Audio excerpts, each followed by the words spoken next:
पहले मेरे प्रोग्राम में जानशेर खान साहब आए थे और उनसे भी जब हम बात कर रहे थे, आपकी काफ़ी तारीफ भी वो कर रहे थे और उन्होंने कहा कि एक प्रोजेक्ट वो शुरू करने लगे हैं जिसमें गरीबों के लिए अस्पताल बनाया जाएगा और उसमें आपने उनको इंस्पायर भी किया और इस तरफ जो है वो लेकर भी आए।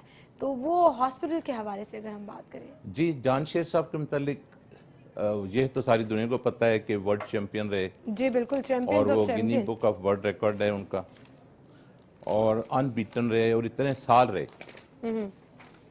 2011 में जानशेर साहब 2011 में सीरियसली इल हुए, जी जिसको हमने मीडिया तक बात नहीं की क्योंकि मेरे दोस्त थे।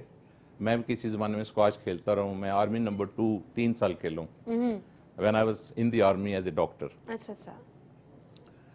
और मैं पाकिस्तान आर्मी कैंप में आर्मी की तरफ से अटैच रहा और पेशावर रहा इन लोगों के साथ 3 माह के लिए।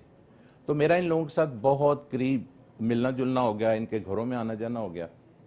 तो इनका सारा कल्चर, सारे लोग सब मेरे दोस्त बन गए। उसके बाद जानशेर साहब जब वर्ल्ड चैंपियन बने तो जब भी उसके बाद भी लाहौर आते थे तो मेरे पास रहते थे, मेरे घर में रहते थे, मेरे मेहमान हैं, लाइक माई ब्रदर। जी। और वो भी इसी तरह ही कहते हैं कि आई एम हिज ब्रदर। अब जानशेर साहब को एक चीज पार्किंसनिज्म हुई, जो कि राशा कहते हैं, जो मोहम्मद अली क्ले को भी हुआ था। तो इनको संभालना बहुत मुश्किल था और मेरे घर में आ गए थे।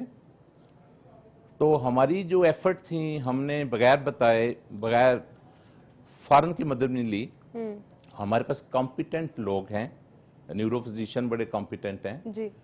तो हमने उनका इलाज किया।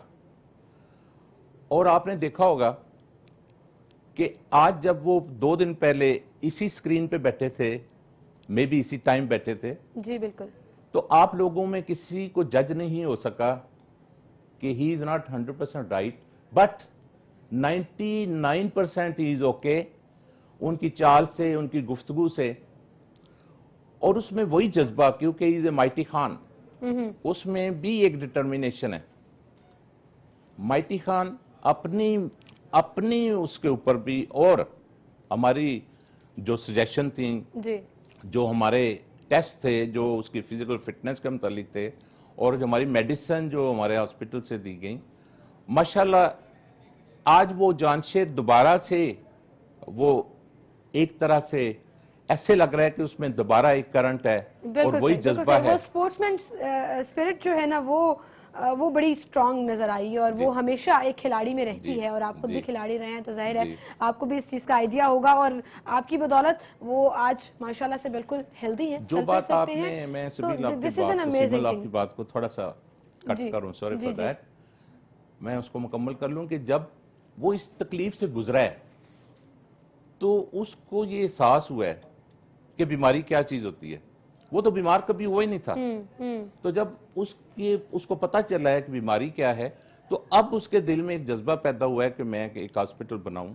इधर से हमारे में जज्बा ये था कि लुकीमिया की कोई खातिर खा, हमारे यहाँ इतनी फैसिलिटीज नहीं है जितनी आइडियल होनी चाहिए। जी ठीक। तो उसमें क्योंकि मेरा तजुर्बा था, मैं ट्रेंड हूँ from Austria, I am trend from UK, और लोगों के साथ काम किया हुआ है और यहाँ के भी कोर्सेज मैंने अटेंड किए हैं सारे जी। तो उसमें एक गैप था और हमने उसको सजेस्ट किया, तो इस तरह वो एक जॉइंट वेंचर की सूरत में सामने आया। डॉक्टर साहब, यहीं से हम बात का सिलसिला आगे बढ़ाएंगे, लेकिन दूसरी जानिब नाज़रीन गुफ्तगू का सिलसिला आगे बढ़ाएंगे। डॉक्टर जफर से हम बात कर रहे थे। डॉक्टर साहब, जैसे कि आप स्पेशलिस्ट हैं ब्लड डिजीज़ के, सो सबसे पहले तो मैं डेंगू के हवाले से बात करना चाहूँगी कि हमारे यहाँ पर डेंगू